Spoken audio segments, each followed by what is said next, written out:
Hi everyone, this is Jim. Welcome to this postmortem video. We're doing a postmortem analysis of a recent Blitz chess game I played, Blitz chess game number 10. It was a Queen's Gambit declined and featured a knight sack in a complicated middle game. So I'm going to leave the chess engine turned on throughout the video after we get out of the opening. And if you want to treat it as a tactical quiz, you can cover up the right-hand side of the screen so you don't see the answers there. But let's take a look at the opening book. It was d4, d5. And my opponent played e6 here, so I think we're going for a Queen's Gambit declined. And I play my normal knight c3. You can see that's a pretty typical move, and he surprises me by playing d takes c4, which is a bit unusual. And at this point, the main options are e3 or e4 and knight f3.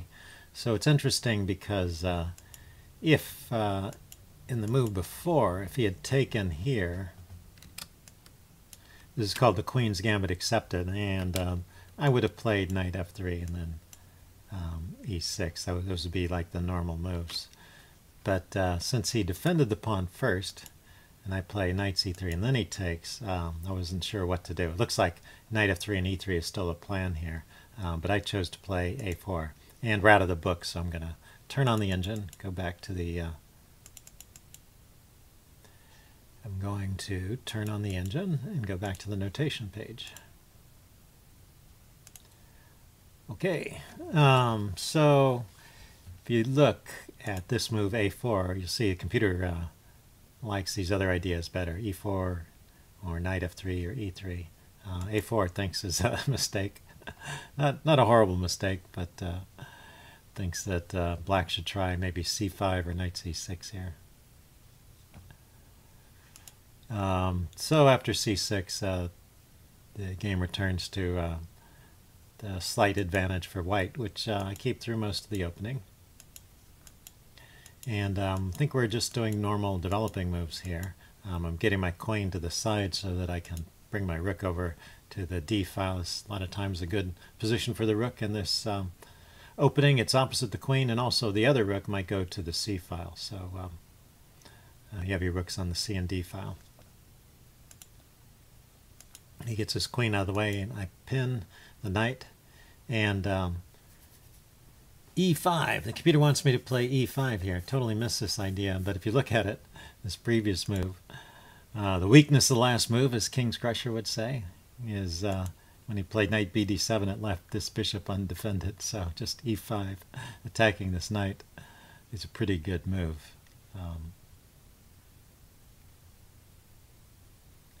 So e5, knight d5, bishop takes d5, bishop takes g5. Let's see how this works out. It looks like I can't win the bishop outright. At first, thinking this is loose bishop, e5 is just going to win it. But it's a little more complicated, so let's play through this variation. e5, knight d5, and here's the point. The knight defends, so if I just take the bishop now, haven't really gained anything. So bishop takes d5, get rid of the defender, and then his best reply is to take on g5. And then I can take on e6. I'm a piece up at this point, but I'm going to lose it. Is that right?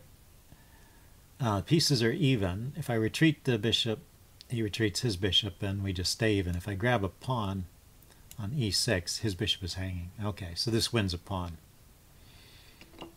So it's not like the end of the world, but would give white a good advantage there to play that way. So after knight bd7, this weakness of the last move, there's a unprotected bishop here that allows some forcing moves. But I didn't spot that. I play rook a c1, and he continues. And g5 is maybe a bit of a weakness, something for me to attack later. And I went ahead with e5 here. The computer thinks the right idea is d5. It's a similar concept to what we had last time. It's actually this bishop here is still kind of loose, and the queen is attacking it, although these pawns are in the way. But by pushing ahead with d5 here, you're threatening to exchange this off and expose this attack on the bishop. So this also wins at least a pawn here.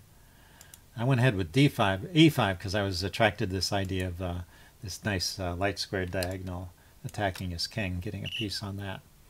So knight d5, I continue. I put my bishop there. He counterattacks in the center. The c5 move is often a good idea in these positions. And queen to e5 is not working here because he will just play f4. That's how I calculated during the game. Let's check this out. If I played queen to e4, knight 5 to f6. Oh, that's interesting. So why doesn't f5 work? f5, e takes f6. How about knight takes f6? Queen to g6 check. Ah, okay. So I could have played queen e4 there. That's interesting. Okay. Instead of queen e4, I played knight e4. And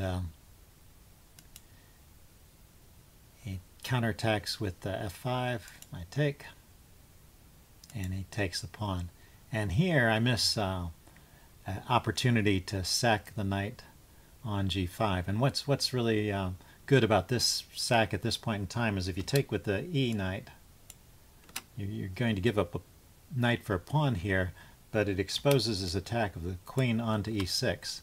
And this pawn goes with check, and after the king moves, you can pick up the bishop. And here, let's play this out. Knight here. He takes, queen takes here, check. So if the king moves away, you can just grab the bishop. If rook f7 is played, then bishop c4 looks like a strong move, increasing the pressure along this diagonal. So he's just kind of busted here. So after knight, I played knight takes f6 instead. Yeah, I kind of played through this combination without thinking too hard. There's just a natural exchange and the knight there, and I wanted to get rid of this knight. But taking on g5 would have been much stronger there. So I take, he takes back with the rook. And now I come up with the idea of taking on g5. And the computer here doesn't like it so much. Thinks I should continue with knight e5 or b4 or d takes c5. So all normal moves. Let's put them there. Knight e5, d takes c5, or b4. Just going after his weak pawns and improving my pieces. But I was attracted to the idea of the knight sack. What I missed here was that the rook is going to come to defend against the mate. Here, I'll show you how it plays out. I take the pawn, he takes, and then I bring my queen to h5. That was my idea, and threatened to check here, which might be damaging. He plays rook to f7 to defend against it, and now I can't play my queen takes pawn check because this the bishop here, the bishop is defending that pawn. So that put a stop to my plan, and actually you see that it's about even now. So it's interesting. I had an advantage, and now it's about even. But it still means that knight sack was somewhat of a valid idea because I'm down a whole piece, and the computer rates the position as about even. So an okay knight sack. So we continue. I'm just trying to open some lines by taking by exchanging pawns there, and trying to get my bishops to better, more aggressive squares. Also open lines for the rooks to come out and join the attack. He brings his pieces around for defense and chases my queen away. All very logical. And maybe queen c6 was not the most accurate. The computer prefers something else. Rook to h4, queen to e8, these kind of moves. He's going to play rook to h4 in a minute. But he goes for the counterattacking idea, putting pressure on g2 here. And now it says I should continue with rook d6. So this is kind of a crazy idea. Rook d6, queen g2, check, queen g2, bishop g2. So rook g6 check. Oh, I remember. If I play, I looked at this before with the computer. The idea is to go for a draw by perpetual here. So you play rook d6 check, new variation. And if he takes it, then you can take this pawn with check, and then takes back with a knight, queen takes with check. The king really only has one square, bishop here check, king only has one square, bishop here check, and it's a perpetual, so you can go back and forth. So that was the computer's idea with this move rook d6. I wasn't going to play that because even if I had seen it, I didn't want to draw at this point. I wanted to continue the attack. So I tried rook c3, and you see black is maintaining his advantage here by playing rook h4, which he does, and knight g6. So good moves by black. And I tried to counter with bishop b5. I can kind of feel it slipping away, and I felt the need to do something pretty radical here. And this is kind of a neat tactic for black. This is how black can stay in the game and even get an advantage. And the idea is the queen is the only piece that's defending this bishop, which is under attack from the knight. And it's possible for the queen to be deflected by forcing a trade on this g2 square. So it's queen takes g2, queen, new variation, queen takes g2, bishop takes g2, and now I take this bishop and he gets my bishop, and black stays a piece up, and he's grabbed a pawn. So the pawns are even, he's a piece up, and he's no longer in danger of getting mated. So black is just winning there. So a pretty cool tactic, that queen g2 check. So after bishop b5, fortunately for me, he didn't notice that, and he plays queen to e4. And so this allows me to stay in the game. He's still got an advantage. I chase the queen, he goes to g4, and then I play this move rook to d7, trying to get some pressure on the 7th rank and kind of forking these two bishops, although this bishop is defended by the knight. He counterattacks my rook, and let's see, that was a definite mistake. From here, I guess I start to get an advantage. What does the computer say? The computer says black should play bishop d5 or bishop c8. So bishop c8, yeah, just chasing the rook away, and I can't take this rook. And bishop d5, also getting that. The idea is basically just get this bishop out of take. So he goes over here, I grab the bishop, and I miss an idea here. He has this great move now, rook d1 check. And I saw the check, and I thought I could defend with the bishop. But the queen can come over here and attack the bishop, and now things are tough. Basically, I'm going to get mated, even if I try to make space for the king, you know, by playing a pawn move. The queen will take the bishop and then mate me in the corner. So I have to block, and after that, he can play rook takes here, check, and then queen to c1 check, and then rook to e4 check. So you had to look a few moves ahead to see that one, but this is pretty good. If we have rook e3, there's knight to f4 check, so the line continues. But basically, black has got a strong attack here, and he's just winning. He's got to win material. So after rook takes b7, I was fortunate that my opponent played queen d1 check, and now finally I have the advantage. I defend against the mate, and he brings a bishop back, and that allows me to play. I get a tactical trick of my own here. The bishop is still defended by the knight, but when the knight moves away and the bishop is gone, this pawn is hanging and the rook is no longer defended. So after this exchange, I can take this pawn with check and then pick up the rook.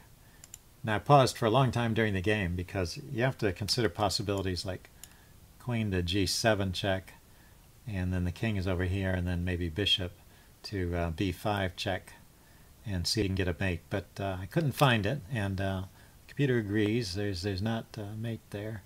And queen takes h4. Well, I like queen g7 check now. Okay, but queen takes h4 is up there in the same category. Queen takes h4. He plays knight f5, attacking my queen. I go in for another check, and basically I get to chase this king around for a little bit here. And I paused at this moment to defend against the back rank. He's going to mate me at any time if I don't check his king, so this gives me a little breathing room. And he's just trying to distract my bishop there, but it was only momentarily distracted. It comes back to this diagonal. Now he's going to lose the rook for the bishop here, and he'll be down a whole rook and some pawns. So he resigned at this point. It was a good game. There's a lot of back and forth. You can see black had some chances. After my knight sack, it was about even then, but I had to play for a draw if I wanted to maintain that, and I didn't want to play for a draw. I was playing for a win, and that allowed black to get some winning chances, and he was definitely had the advantage for a while, and then the tables turned again at the end. I managed to pull it out. So good game. Hope you guys enjoyed that, and I'll see you next time. Bye.